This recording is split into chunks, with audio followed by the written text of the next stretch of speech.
Je me souviens encore de ce jour comme si c'était hier. Le ciel était d'un gris morne, comme s'il présageait les événements à venir. Mon mari, Thomas, et moi étions en route vers la maison de ma belle-mère, Elisabeth. La voiture était chargée de nos affaires, principalement des vêtements de maternité et des livres sur la grossesse. Je caressais mon ventre arrondi, sentant les petits coups de notre bébé, ignorant encore le cauchemar qui allait bientôt commencer. « Et tu es sûre que ça va aller, chérie ?» demanda Thomas, ses yeux quittant brièvement la route pour me regarder avec inquiétude. Je lui souris, essayant de paraître plus confiante que je ne l'étais réellement. « Oui, ne t'inquiète pas. Ta mère a été si gentille de nous proposer son aide. Je suis sûre que tout se passera bien. » Mais au fond de moi, une petite voix me mettait en garde. Je repoussais ces pensées, les attribuant à mes hormones de grossesse et à l'anxiété naturelle d'une future mère.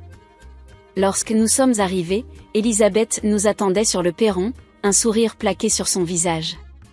Elle portait un tablier fleuri, comme si elle venait de terminer de cuisiner, et ses cheveux gris étaient tirés en un chignon serré. « Thomas, mon chéri !» s'exclama-t-elle, ignorant complètement ma présence alors qu'elle se précipitait pour étreindre son fils. Je restais en retrait, mal à l'aise, observant leur interaction. Ce n'est qu'après plusieurs longues secondes qu'elle se tourna vers moi, son sourire se crispant légèrement. « Et Marie, bien sûr. Entre, ma chère. Tu dois être fatiguée après ce long trajet. » Je la suivis à l'intérieur, Thomas portant nos bagages. La maison était impeccable, presque clinique dans sa propreté. Des photos de Thomas enfant couvraient les murs, mais je ne vis aucune image récente, aucune photo de notre mariage ou de l'annonce de notre grossesse que nous lui avions envoyée. « J'ai préparé la chambre d'amis pour vous, » dit Elisabeth, nous conduisant à l'étage. « J'espère que ce sera confortable. » La chambre était petite, à peine assez grande pour le lit double et une commode. Je remarquai qu'il n'y avait pas de place pour un berceau, mais je gardai cette observation pour moi. « C'est parfait, maman, » dit Thomas, déposant nos sacs. « Merci encore de nous accueillir. » Elisabeth rayonna sous les compliments de son fils. « Tout pour mon petit garçon, » dit-elle, pinçant affectueusement sa joue comme s'il avait encore 5 ans. Je vis Thomas grimacer légèrement, mais il ne dit rien. Les jours qui suivirent établirent une routine étrange. Thomas partait tôt le matin pour ses gardes à l'hôpital, me laissant seule avec Elisabeth. Au début, elle semblait distante mais polie, m'apportant des tisanes et s'assurant que je mangeais suffisamment. Mais je commençais à remarquer des choses troublantes. Un matin, alors que je prenais mon petit déjeuner dans la cuisine, je surpris Elisabeth en train de fixer mon ventre avec une expression que je ne pus déchiffrer. Quand elle remarqua que je l'observais, son visage se transforma instantanément en un masque de douceur maternelle. « Comment te sens-tu aujourd'hui, ma chère ?» demanda-t-elle, sa voix dégoulinante de miel. « Bien, merci » répondis-je prudemment. Le bébé a beaucoup bougé cette nuit. Son sourire vacilla pendant une fraction de seconde. « Oh, vraiment ? J'espère que ça ne t'a pas trop empêché de dormir. » Thomas a toujours été un bébé si calme. Il ne me donnait jamais de soucis, même dans mon ventre. Je sentis une pointe d'irritation à cette comparaison, mais je me forçai à sourire. Chaque bébé est différent, j'imagine. Bien sûr, acquiesça-t-elle, mais son ton suggérait qu'elle n'était pas d'accord. Les jours passèrent, et je commençai à remarquer d'autres comportements étranges.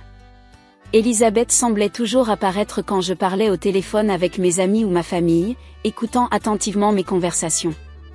Elle réarrangeait constamment les affaires du bébé que j'avais soigneusement rangées, prétendant aider mais créant en réalité plus de désordre. Un soir, alors que Thomas était de retour à la maison, j'essayai de lui en parler. « Chérie, » commençai-je doucement alors que nous étions dans notre chambre, « as-tu remarqué que ta mère agit un peu étrangement ?» Thomas fronça les sourcils. « Que veux-tu dire ?» Je pris une profonde inspiration. Elle semble, je ne sais pas, trop impliquée. Elle écoute mes conversations, déplace mes affaires. Et la façon dont elle te regarde parfois, c'est comme si... Comme si quoi, interrompit Thomas, sa voix soudain défensive. Elle essaie juste d'aider, Marie. Elle s'inquiète pour nous, c'est tout. Je sentis les larmes me monter aux yeux. Je sais, mais parfois j'ai l'impression qu'elle ne m'aime pas vraiment. Qu'elle ne veut pas vraiment de ce bébé. Thomas soupira, passant une main dans ses cheveux. Tu es fatiguée, chérie. La grossesse te rend émotive. Maman fait de son mieux pour nous. Essaie de lui donner une chance, d'accord ? J'acquiesçai, refoulant mes larmes. Mais au fond de moi, je savais que quelque chose n'allait pas. Le comportement d'Elisabeth devenait de plus en plus étrange, et j'avais peur de ce qui pourrait arriver ensuite. Cette nuit-là, allongée dans le noir à côté de Thomas qui dormait profondément, je caressais mon ventre, murmurant des promesses de protection à notre bébé. Je ne savais pas encore à quel point ces promesses seraient mises à l'épreuve dans les mois à venir. Les jours s'écoulaient lentement dans la maison d'Elisabeth, chacun apportant son lot de petites agressions qui s'accumulaient comme des gouttes d'eau dans un vase déjà plein. Au début, c'était si subtil que je doutais de ma propre perception. Un matin, alors que je préparais mon petit déjeuner, Elisabeth entra dans la cuisine, son regard scrutateur parcourant mon corps. « Oh, ma chère, dit-elle avec un soupir exagéré, tu as vraiment pris du poids, n'est-ce pas ? J'espère que tu fais attention à ce que tu manges. Ce n'est pas bon pour le bébé d'avoir une maman en surpoids. » Je sentis mes joues s'empourprer de honte et de colère. « Mon médecin dit que ma prise de poids est normale, répondis-je, essayant de garder une voix calme. Elle agita la main avec dédain. Les médecins d'aujourd'hui sont trop laxistes. De mon temps, nous faisions beaucoup plus attention. Ces commentaires devinrent une routine quotidienne.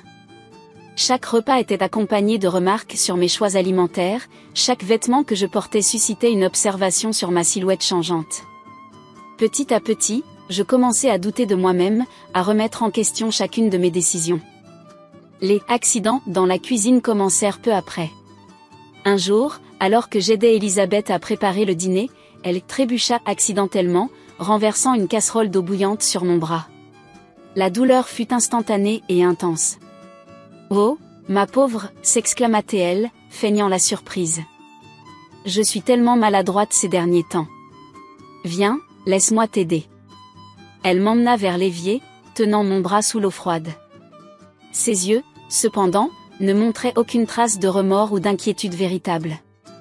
Ces incidents se multiplièrent, un couteau qui glissait mystérieusement vers moi sur le plan de travail, une porte de placard qui s'ouvrait brusquement sur ma tête, une distraction qui me faisait trébucher dans les escaliers. Chaque fois, Elisabeth était là, prête à m'aider, son visage un masque de fausse inquiétude.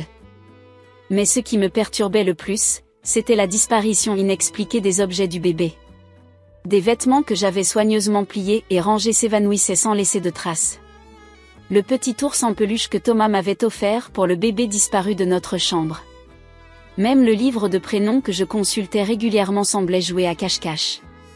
Un jour, exaspérée, je confrontai Elisabeth à ce sujet. « Et Elisabeth, commençai-je, essayant de garder une voix calme, avez-vous vu le livre de prénoms que je gardais sur ma table de chevet ? Je ne le trouve plus. » Elle me regarda avec des yeux innocents. « Un livre de prénoms ? Je ne me souviens pas d'avoir vu quoi que ce soit de tel, es-tu sûre de ne pas l'avoir rangé ailleurs ? J'en suis certaine, insistai-je. Et ce n'est pas la première fois que des choses disparaissent. Les vêtements du bébé, le petit ours ? Elisabeth fronça les sourcils, son expression passant de l'innocence à l'inquiétude. Ma chère, je m'inquiète pour toi. Le stress de la grossesse doit te jouer des tours. Peut-être devrais-tu en parler à Thomas ? Je sentis la frustration monter en moi. Je ne suis pas stressée, je sais ce que je vois. Elle posa une main sur mon bras, son toucher aussi léger qu'une plume mais aussi lourd qu'une chaîne. Bien sûr, ma chérie. Pourquoi n'irais-tu pas te reposer un peu ? Je suis sûre que tout ira mieux après une petite sieste. Cette nuit-là, quand Thomas rentra de l'hôpital, je décidai de lui parler.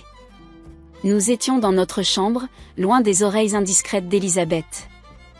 « Thomas, commençai-je doucement, je pense qu'il y a un problème avec ta mère. » Il leva les yeux de son téléphone, fronçant les sourcils. « Que veux-tu dire ? » Je pris une profonde inspiration. Elle fait des commentaires blessants sur mon apparence, sur ma façon d'être enceinte. Et il y a eu ces accidents dans la cuisine ? Je ne pense pas qu'ils soient tous accidentels. Thomas posa son téléphone, me regardant avec inquiétude. Marie, tu ne penses pas sérieusement que ma mère te blesserait intentionnellement? Je ne sais pas, admis-je. Mais ce n'est pas tout. Des affaires du bébé disparaissent. Des vêtements, des jouets, même mon livre de prénoms. Je ne les trouve nulle part. Thomas soupira, passant une main dans ses cheveux. Chérie, tu es stressée. La grossesse peut parfois jouer des tours à la mémoire. Je suis sûre que ces objets sont quelque part, tu as probablement oublié où tu les as rangés. Je sentis les larmes me monter aux yeux. Et tu ne me crois pas? Il s'approcha de moi, me prenant dans ses bras. Et bien sûr que je te crois. Je sais que c'est une période difficile. Mais ma mère nous aide beaucoup. Elle s'inquiète juste pour nous, c'est tout. Je me dégageai de son étreinte, la frustration et la colère montant en moi. Elle ne s'inquiète pas pour nous, Thomas. Elle s'inquiète pour toi. As-tu remarqué comment elle me regarde?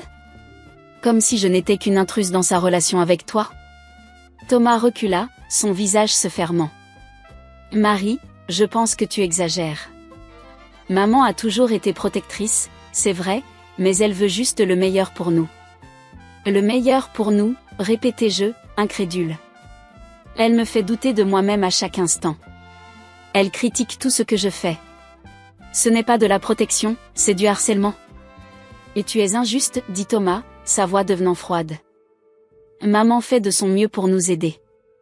Je pense que tes hormones te font voir des choses qui n'existent pas.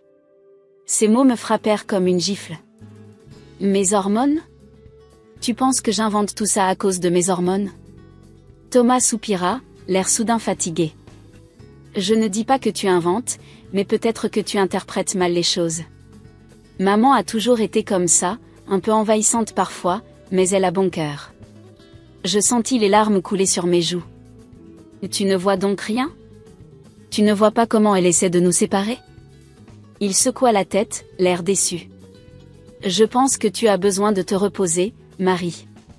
Cette grossesse te stresse plus que tu ne le penses. Sur ces mots, il quitta la chambre, me laissant seule avec mes pensées et mes doutes. J'entendis des murmures provenant du couloir, Elisabeth et Thomas parlant à voix basse. Mon cœur se serra en imaginant ce qu'elle pouvait lui dire, comment elle allait encore une fois retourner la situation à son avantage. Les jours qui suivirent furent un cauchemar éveillé. Elisabeth, enhardie par le soutien de Thomas, devint plus audacieuse dans ses attaques. Ses commentaires n'étaient plus voilés, mais ouvertement critiques. Et tu sais, Marie, dit-elle un jour alors que je feuilletais un magazine de puériculture, être mère n'est pas donné à tout le monde. C'est un don, une vocation. J'espère que tu es prête pour ce défi. Je serrai les dents, refusant de mordre à l'hameçon. Mais chaque remarque, chaque regard en coin, chaque accident me rongeait de l'intérieur. Je me sentais de plus en plus isolée, prise au piège dans cette maison qui semblait se refermer sur moi. Une nuit, incapable de dormir, je me levai pour aller boire un verre d'eau. En passant devant la chambre d'Elisabeth, j'entendis des murmures. M'approchant doucement, je distinguai sa voix. « Mon petit Thomas, murmurait-elle, ne t'inquiète pas, maman est là. Je ne laisserai personne nous séparer. Pas même elle. Pas même ce bébé. » Un frisson me parcourut l'échine. Ces mots, prononcés avec une telle possessivité, une telle malveillance, confirmaient toutes mes craintes. Elisabeth n'était pas simplement une belle-mère envahissante. Elle était dangereuse. Le lendemain matin, déterminée à agir, je décidai de parler à Thomas une dernière fois. Je le trouvai dans la cuisine, préparant son café avant de partir pour l'hôpital. « Thomas, dis-je, ma voix tremblante mais résolue, nous devons parler. C'est important. » Il se tourna vers moi, l'air fatigué. « Marie, s'il te plaît, pas encore. J'ai une longue journée devant moi. »« Non, insistai-je. Tu dois m'écouter. Ta mère, elle n'est pas celle que tu crois. J'ai peur, Thomas. Peur pour moi, peur pour notre bébé. » Il posa sa tasse, me regardant avec un mélange de frustration et d'inquiétude. « De quoi parles-tu » Je lui racontai tout. Les commentaires, les accidents, les objets disparus. Et enfin, ce que j'avais entendu la nuit dernière. Thomas m'écouta en silence, son visage passant par une gamme d'émotions. Quand j'eus fini, il resta silencieux pendant un long moment. « Marie, dit-il finalement, sa voix douce, je sais que cette grossesse est difficile. Je sais que vivre ici n'est pas idéal. Mais tu dois comprendre que ma mère ne ferait jamais rien pour te blesser, ou blesser notre bébé. Elle t'aime, à sa manière. » Je sentis mon cœur se briser. Il ne me croyait toujours pas. « Thomas, suppliai-je, s'il te plaît, écoute-moi. Je ne suis pas folle. Je ne suis pas paranoïaque. Quelque chose ne va vraiment pas ici. » Il s'approcha de moi, posant ses mains sur mes épaules. « Je te crois quand tu dis que tu as peur. Mais je pense que cette peur vient de toi, pas de ma mère. Peut-être devrions-nous consulter quelqu'un ? Un thérapeute pourrait t'aider à gérer ce stress. » Je reculai, incrédule. « Tu penses que j'ai besoin d'un thérapeute ? Que je suis le problème ? » « Ce n'est pas ce que j'ai dit, répondit-il, mais son ton suggérait le contraire. » À ce moment, Elisabeth entra dans la cuisine, son visage un masque de préoccupation maternelle. « Tout va bien ici ? » J'ai entendu des voix élevées.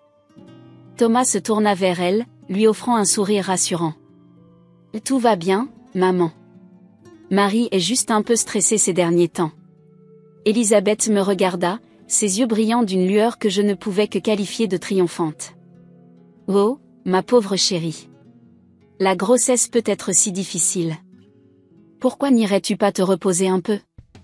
Je m'occuperai de tout ici. » Je regardai Thomas, cherchant un signe, n'importe quoi, qui montrerait qu'il comprenait enfin. Mais il se contenta de hocher la tête, approuvant les paroles de sa mère. Vaincu, je quittai la cuisine, sentant le regard d'Elisabeth me suivre. Dans ma chambre, allongée sur le lit, je caressais mon ventre, murmurant des promesses à mon bébé. Des promesses de protection, des promesses d'amour. Mais pour la première fois, je n'étais pas sûre de pouvoir les tenir. Ce jour-là, je compris que j'étais seule dans cette bataille. Seule contre Elisabeth, seule contre les doutes de Thomas, seule contre mes propres peurs grandissantes.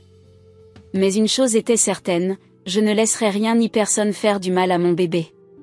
Même si cela signifiait affronter seul le monstre qui se cachait derrière le masque bienveillant de ma belle-mère. Le temps s'écoulait lentement dans cette maison qui était devenue ma prison. Chaque jour qui passait me rapprochait de la naissance de mon bébé, mais aussi d'un point de rupture que je sentais inévitable. J'étais maintenant dans mon 8e mois de grossesse, mon ventre rond et lourd, portant en lui tous mes espoirs et mes craintes.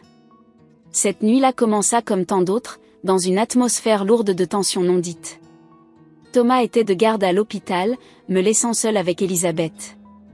Le dîner s'était déroulé dans un silence pesant, entrecoupé seulement par les remarques acerbes de ma belle-mère sur ma façon de manger ou de me tenir. « Tu devrais te tenir plus droite, ma chère, avait-elle dit, ses yeux scrutateurs fixés sur moi. Ce n'est pas bon pour le bébé de comprimer ainsi ton ventre. » J'avais simplement hoché la tête, trop fatiguée pour argumenter. Après le repas, je m'étais retirée dans ma chambre, prétextant une fatigue que je ne ressentais que trop réellement. Allongée sur mon lit, je caressais mon ventre, parlant doucement à mon bébé comme j'en avais pris l'habitude. « Ne t'inquiète pas, mon petit ange, murmurai-je. Maman est là. Je te protégerai toujours, quoi qu'il arrive. » C'est alors que j'entendis un bruit survenant de la pièce voisine, celle que nous avions aménagée en chambre d'enfant. Mon cœur se mit à battre plus fort. Elisabeth était-elle en train de fouiller dans les affaires du bébé ? Encore ? Lentement, je me levai du lit, mon corps lourd et maladroit. Je m'approchai de la porte, l'ouvrant sans bruit. Le couloir était plongé dans l'obscurité, mais une faible lumière filtrait sous la porte de la chambre du bébé. J'hésitai un instant, la main sur la poignée. Une part de moi voulait retourner se coucher, ignorer ce qui se passait de l'autre côté. Mais je savais que je ne pouvais plus fuir. Il était temps d'affronter la vérité, quelle qu'elle soit. Prenant une profonde inspiration, j'ouvris la porte. La scène qui s'offrit à mes yeux me glaça le sang. Elisabeth était là, au milieu de la pièce, entourée d'un chaos indescriptible. Les meubles que nous avions soigneusement choisis étaient renversés, les tiroirs de la commode arrachés et leur contenu éparpillé sur le sol. Les vêtements de bébé que j'avais tendrement pliés et rangés étaient déchirés, leurs morceaux jonchant le sol comme des confettis macabres. Mais le pire, c'était le berceau. Ce berceau que Thomas et moi avions passé des heures à choisir, que nous avions imaginé accueillir notre enfant pour ses premières nuits. Il était en morceaux, les barreaux brisés comme des allumettes, le matelas éventré, son rembourrage formant une neige artificielle sur le parquet. Et au milieu de ce carnage se tenait Elisabeth, un marteau à la main, ses cheveux gris en désordre et ses yeux brillaient d'une lueur que je ne pouvais qualifier que de folie pure. Et Elisabeth, murmurai-je, ma voix à peine audible dans le silence assourdissant de la pièce. Qu'avez-vous fait ? Elle se tourna vers moi, son visage se tordant en un rictus que je ne lui avais jamais vu auparavant. Ce que j'aurais dû faire depuis le début, cracha-t-elle. Détruire cette illusion, cette farce que vous appelez une famille. Je reculai d'un pas, instinctivement protectrice, mes mains se posant sur mon ventre. Pourquoi, demandai-je, les larmes aux yeux. Pourquoi faites-vous cela ? Elisabeth laissa échapper un rire qui me glaça jusqu'aux os. Pourquoi ? Tu oses me demander pourquoi ? Elle fit un pas vers moi, le marteau toujours serré dans sa main. Et tu es arrivé dans nos vies comme un parasite, t'accrochant à mon Thomas, l'éloignant de moi. Et maintenant, tu penses pouvoir le remplacer avec ça ? Elle pointa mon ventre avec dégoût. Je sentis la colère monter en moi, surpassant momentanément ma peur. Thomas est un homme adulte, Elisabeth. Il a le droit d'avoir sa propre vie, sa propre famille. Sa famille, hurla-t-elle. Je suis sa famille. Moi seule. J'ai tout sacrifié pour lui, tout donné. Et toi, qu'as-tu fait ? Tu l'as séduit avec tes sourires et tes promesses vides. Je secouai la tête, incrédule face à tant de haine. Ce n'est pas vrai. Thomas et moi nous aimons. Cet enfant est le fruit de notre amour. Elisabeth s'avança encore, me forçant à reculer dans le couloir. L'amour, cracha-t-elle. Tu ne sais rien de l'amour. L'amour, c'est ce que j'ai pour mon fils. Un amour pur, inconditionnel. Pas cette parodie que tu essaies de créer. Nous étions maintenant en haut des escaliers, Elisabeth me dominant de toute sa hauteur. Je pouvais sentir le vide derrière moi, la descente abrupte qui menait au rez-de-chaussée. Et Elisabeth, dis-je, essayant de garder une voix calme malgré la terreur qui m'envahissait, s'il vous plaît, pensez à ce que vous faites. Pensez à Thomas, à ce qu'il ressentirait s'il vous voyait ainsi. Ses yeux s'assombrirent à la mention de son fils. Thomas comprendra. Il comprendra que j'ai fait ça pour lui, pour nous. Une fois que tu seras parti, tout redeviendra comme avant. Je sentis mon sang se glacer dans mes veines. Parti ? Que voulez-vous dire ? Un sourire cruel se dessina sur ses lèvres. Oh, ma chère. Les accidents arrivent si vite. Une femme enceinte, fatiguée, qui trébuche dans les escaliers. C'est si tragique, mais si courant. La réalisation de ce qu'elle impliquait me frappa de plein fouet. Je fis un pas en arrière, me rapprochant dangereusement du bord de la première marche. Vous n'oseriez pas, murmurai-je, mais au fond de moi, je savais qu'elle en était capable. Je n'ai pas besoin de cet enfant, siffla-t-elle, ses yeux brillants d'une lueur meurtrière. Je n'ai besoin que de mon Thomas. Tout se passa en un instant. Je vis sa main se lever, le marteau toujours serré dans son poing. Je sentis plus que je ne vis le mouvement vers moi. Mon corps réagit instinctivement, se tordant pour protéger mon ventre, mon précieux fardeau. La poussée fut brutale, inattendue malgré tout. Je sentis mes pieds quitter le sol, mon corps basculer en arrière. Le temps sembla s'arrêter pendant une fraction de seconde. Je vis le visage d'Elisabeth, déformé par la haine et la folie. Je vis le plafond, puis les murs défiler devant mes yeux. Puis la chute commença. Dans ces instants qui semblèrent durer une éternité, une seule pensée occupait mon esprit, protéger mon bébé. Mes bras s'enroulèrent autour de mon ventre, formant une cage protectrice. Je sentis chaque impact, chaque rebond sur les marches dures. La douleur explosa dans tout mon corps, mais je refusais de lâcher prise. Je roulais, tournais, rebondis. Chaque seconde était une agonie, mais je m'accrochais à cette unique pensée, mon bébé, mon enfant, devait survivre. Enfin, après ce qui me sembla une éternité, je m'immobilisai au bas des escaliers. La douleur était partout, envahissante, aveuglante. Je pouvais à peine respirer, chaque inspiration était un supplice. À travers un brouillard de douleur, j'entendis des pas descendre lentement les escaliers. Elisabeth apparut dans mon champ de vision, me regardant de haut. « C'est fini, dit-elle, sa voix étrangement calme. Thomas sera enfin libéré de ton emprise. » Je voulais crier, appeler à l'aide, mais aucun son ne sortait de ma gorge. Mes mains étaient toujours crispées sur mon ventre, et dans un dernier élan de conscience, je sentis un léger mouvement. Mon bébé était toujours là, toujours vivant. Alors que les ténèbres commençaient à m'envahir, j'entendis un bruit. La porte d'entrée qui s'ouvrait brusquement. Des pas précipités. Une voix que je reconnus immédiatement. « Marie !» cria Thomas, sa voix emplie de panique. « Maman ! Que s'est-il passé ?» J'essayai de tourner la tête, de le voir une dernière fois avant de sombrer dans l'inconscience. La dernière chose que je vis fut son visage, déformé par l'horreur et l'incrédulité, alors qu'il se précipitait vers moi. Puis tout devint noir. Les jours qui ont suivi mon installation des caméras de sécurité ont été remplis d'une tension palpable. Chaque fois qu'Elisabeth entrait dans une pièce, je sentais mon cœur s'accélérer, me demandant si elle avait découvert mon subterfuge. Mais elle semblait n'avoir aucune idée de la surveillance silencieuse qui enregistrait maintenant ses moindres faits et gestes dans les couloirs de la maison. J'avais pris cette décision après une série d'incidents particulièrement troublants.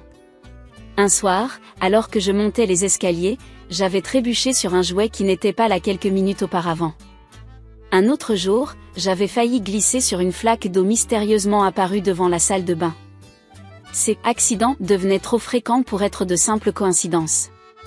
C'est Thomas qui m'avait involontairement donné l'idée. Un soir, alors qu'il rentrait tard de l'hôpital, il avait mentionné le nouveau système de sécurité qu'il venait d'installer dans les couloirs du service des urgences. « C'est incroyable », avait-il dit entre deux bouchées de son dîner réchauffé. « On peut tout voir en temps réel sur nos téléphones. Ça facilite vraiment la gestion des patients agités. » Cette nuit-là, allongé dans notre lit, l'idée avait germé dans mon esprit. Si je pouvais installer des caméras discrètes, peut-être pourrais-je enfin prouver à Thomas que je n'étais pas paranoïaque, que sa mère représentait un réel danger. Le lendemain, profitant d'une rare sortie d'Elisabeth pour faire des courses, j'avais commandé un petit système de caméras de sécurité sans fil. L'installation avait été plus simple que je ne l'aurais cru. J'avais placé les minuscules appareils dans des endroits stratégiques, au-dessus de la porte de notre chambre, face à l'escalier, et dans le couloir menant à la future chambre du bébé.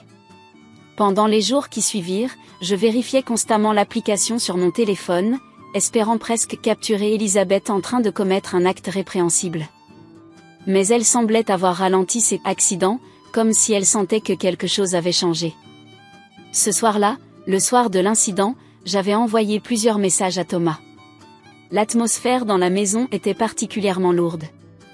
Elisabeth avait été inhabituellement silencieuse toute la journée, me lançant des regards que je ne pouvais qualifier que de meurtriers. « Thomas, avais-je écrit, j'ai vraiment un mauvais pressentiment. Peux-tu essayer de rentrer plus tôt ce soir ?» Sa réponse avait tardé à venir, me laissant dans un état d'anxiété croissante. « Je vais voir ce que je peux faire », avait-il finalement répondu. « Essaie de te reposer, chérie. Je suis sûre que tout va bien. » Mais tout n'allait pas bien. Et bientôt, Thomas allait le découvrir de la manière la plus brutale qui soit. Alors que j'étais allongée dans notre lit, essayant de trouver un peu de repos, j'avais entendu des bruits venant de la chambre du bébé. Mon cœur s'était mis à battre la chamade. J'avais immédiatement ouvert l'application de sécurité sur mon téléphone, zoomant sur la caméra du couloir. Ce que j'y vis me glaça le sang. Elisabeth sortait de la chambre du bébé, un marteau à la main. Son visage était déformé par une expression que je ne lui avais jamais vue auparavant, un mélange de rage et de détermination meurtrière. Mes mains tremblaient alors que j'essayais de taper un message à Thomas. Urgence. Ta mère. Caméra. Regarde. Je ne savais pas s'il verrait le message à temps, mais je n'avais pas le choix. Je devais confronter Elisabeth, essayer de la raisonner, ou au moins gagner du temps jusqu'à ce que de l'aide arrive. Ce qui s'est passé ensuite est gravé dans ma mémoire avec une clarté terrifiante. La confrontation dans la chambre du bébé, les accusations folles d'Elisabeth, sa poussée qui m'a fait basculer dans les escaliers. Chaque seconde de cette chute semblait durer une éternité, mon corps entier focalisé sur la protection de mon ventre, de mon précieux bébé. Ce que je ne savais pas à ce moment-là, c'est que Thomas avait vu mon message. En fait, il était déjà en route vers la maison, ayant décidé de rentrer plus tôt en raison de mes messages inquiets précédents. Alors qu'il conduisait, il avait ouvert l'application de sécurité sur son téléphone, le posant sur le support de son tableau de bord. Ce qu'il vit le fit accélérer dangereusement, son cœur battant à tout rompre. Il vit sa mère, cette femme qu'il avait élevée, qui avait été son roc pendant tant d'années, pousser délibérément sa femme enceinte dans les escaliers. Il vit la chute, entendit le cri étouffé de douleur. Et il vit sa mère descendre lentement les escaliers, regardant avec une indifférence glaciale le corps immobile de sa belle-fille. Thomas arriva à la maison dans un crissement de pneus. Il bondit hors de sa voiture, son téléphone toujours à la main, composant frénétiquement le numéro des urgences tout en courant vers la porte d'entrée. Lorsqu'il ouvrit la porte, la scène qui l'accueillit était pire que tout ce qu'il aurait pu imaginer. J'étais là, au bas des escaliers, mon corps tordu dans une position peu naturelle. Elisabeth se tenait au-dessus de moi, le marteau toujours à la main. « Maman » cria-t-il, sa voix mêlant horreur et incrédulité. « Que as-tu fait » Elisabeth se tourna vers lui, son visage s'illuminant d'un sourire qui glaça Thomas jusqu'aux os. « Thomas, mon chéri. Tu es rentré tôt. Ne t'inquiète pas, j'ai pris soin de tout. Nous serons de nouveau ensemble, juste toi et moi. » Thomas sentit son monde s'effondrer autour de lui. Cette femme, ce monstre, ne pouvait pas être sa mère. Pas la femme qu'il avait bercée quand il était malade, qu'il avait encouragé à poursuivre ses rêves de devenir médecin.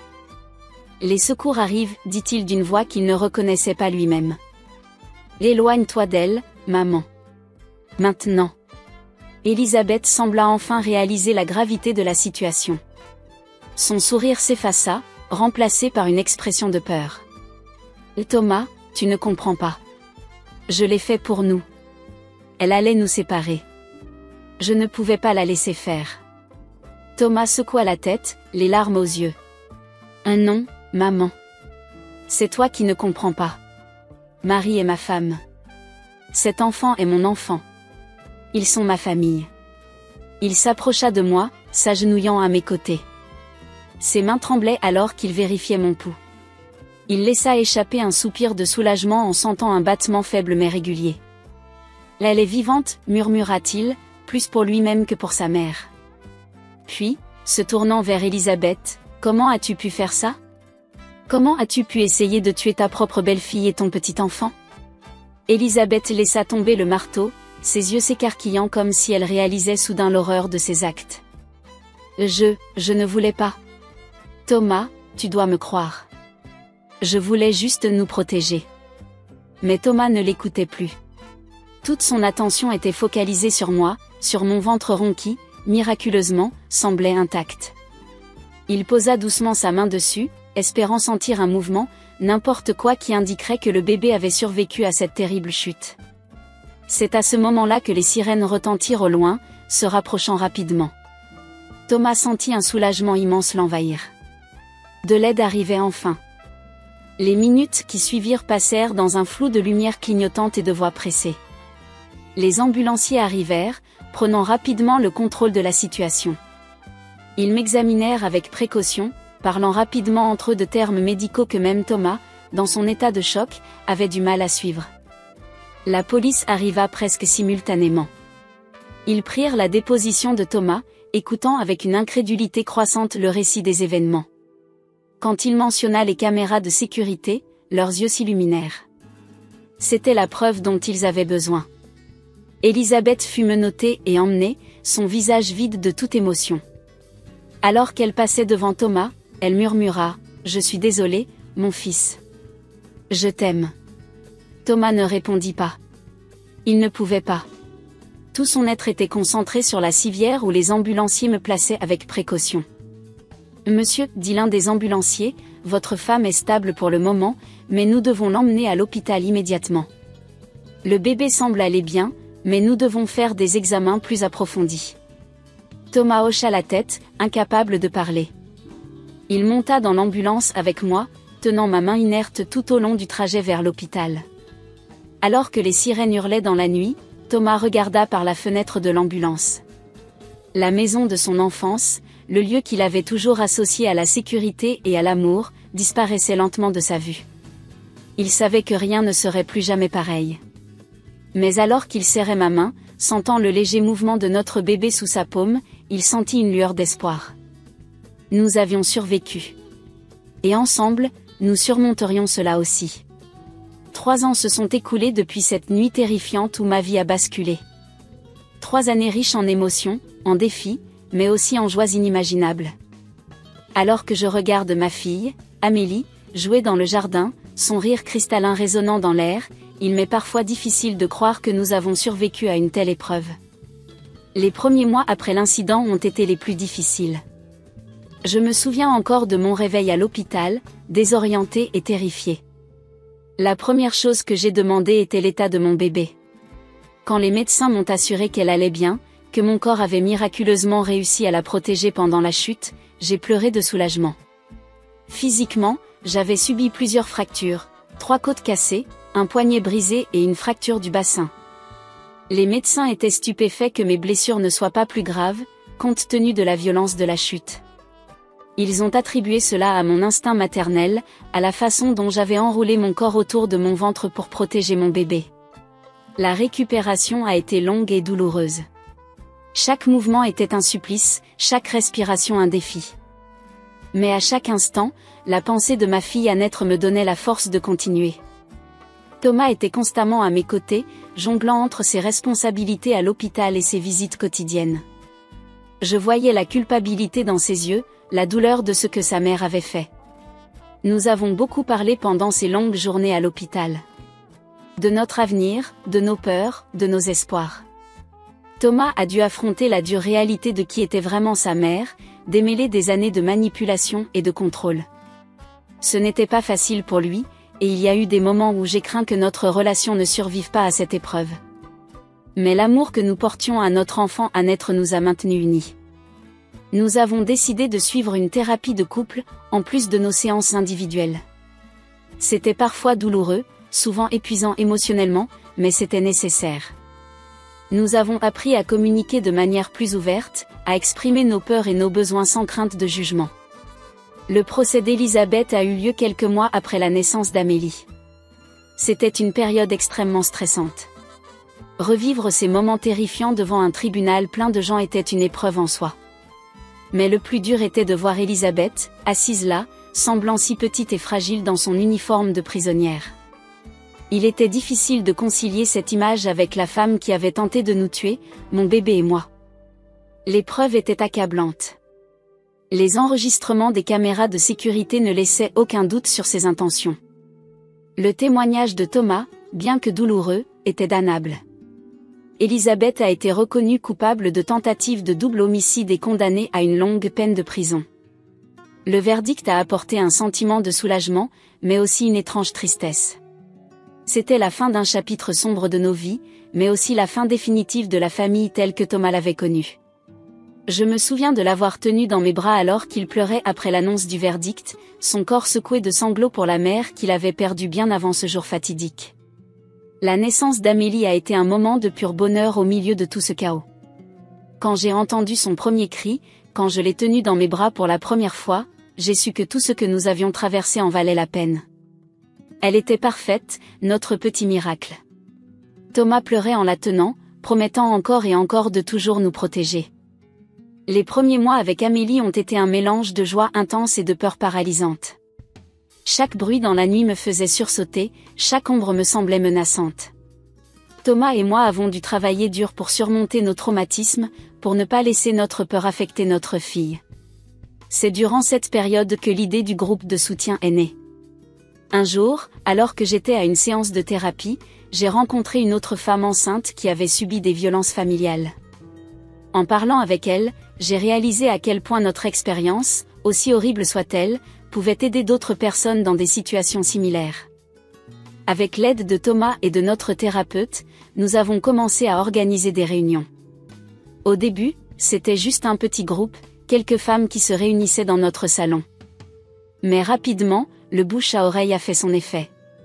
De plus en plus de personnes venaient, pas seulement des femmes enceintes, mais aussi des pères, des frères, des sœurs, tous touchés d'une manière ou d'une autre par la violence familiale pendant la grossesse. Créer ce groupe de soutien a été thérapeutique pour nous aussi. Partager notre histoire, entendre celle des autres, nous a aidé à donner un sens à ce que nous avions vécu. Nous avons appris que notre expérience, aussi unique qu'elle nous semblait, faisait partie d'un schéma plus large de violence familiale souvent ignorée ou minimisée par la société. Au fil du temps, notre groupe est devenu plus qu'un simple lieu de partage. Nous avons commencé à travailler avec des avocats pour offrir des conseils juridiques, avec des psychologues pour fournir un soutien professionnel, et même avec des refuges pour femmes battues pour offrir un hébergement d'urgence. Ce qui avait commencé comme une petite initiative est devenu une véritable association, aidant des centaines de familles chaque année. Voir l'impact positif que nous avions sur la vie des gens a été incroyablement gratifiant. Cela nous a donné un but, une raison de continuer à avancer malgré nos propres difficultés. Chaque fois que nous entendions l'histoire d'une femme qui avait trouvé la force de quitter une situation abusive, ou d'une famille qui avait réussi à se reconstruire après un traumatisme, nous savions que notre propre souffrance n'avait pas été vaine. Thomas, en particulier, a trouvé une nouvelle vocation dans ce travail. En tant que médecin, il a commencé à donner des conférences dans les hôpitaux sur la reconnaissance des signes de violence domestique chez les patientes enceintes. Son expérience personnelle a donné à ses paroles un poids et une authenticité que peu d'autres pouvaient égaler. Aujourd'hui, 3 ans après cette nuit terrible, notre vie est bien différente de ce que nous avions imaginé. Amélie est une petite fille joyeuse et pleine d'énergie, inconsciente du drame qui a entouré sa naissance. Nous avons décidé de déménager, de quitter la ville où tout s'était passé pour un nouveau départ. Notre nouvelle maison est lumineuse et accueillante, remplie des rires d'Amélie et de l'amour que nous partageons. Thomas et moi avons grandi ensemble à travers cette épreuve. Notre relation est plus forte qu'elle ne l'a jamais été, forgée dans le feu de l'adversité. Nous avons appris à nous faire confiance complètement, à communiquer ouvertement, à nous soutenir mutuellement dans nos moments de doute et de peur. Bien sûr, tout n'est pas parfait. Il y a encore des nuits où je me réveille en sursaut, revivant la chute dans mes cauchemars.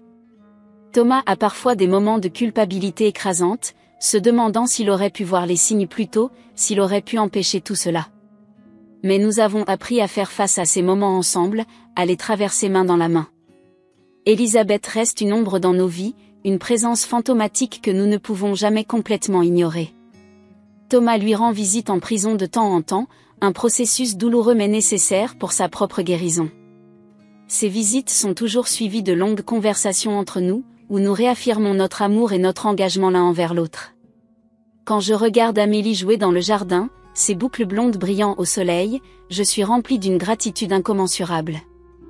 Pour sa vie, pour notre survie, pour la force que nous avons trouvée en nous-mêmes et l'un dans l'autre. Notre histoire n'est pas une histoire heureuse dans le sens traditionnel du terme. Mais c'est une histoire de résilience, d'amour et d'espoir. Et alors que je pose ma main sur mon ventre, sentant les premiers mouvements de notre deuxième enfant, je sais que notre histoire est loin d'être terminée. Nous continuons à grandir, à guérir, à aimer. Et surtout, nous continuons à espérer, pour nous-mêmes et pour toutes les familles que nous aidons à travers notre travail. La violence que nous avons vécue ne nous définit pas. C'est notre réponse à cette violence, notre décision de transformer notre douleur en quelque chose de positif, qui nous définit. Et c'est cet héritage que nous espérons transmettre à nos enfants et à tous ceux que nous touchons à travers notre groupe de soutien.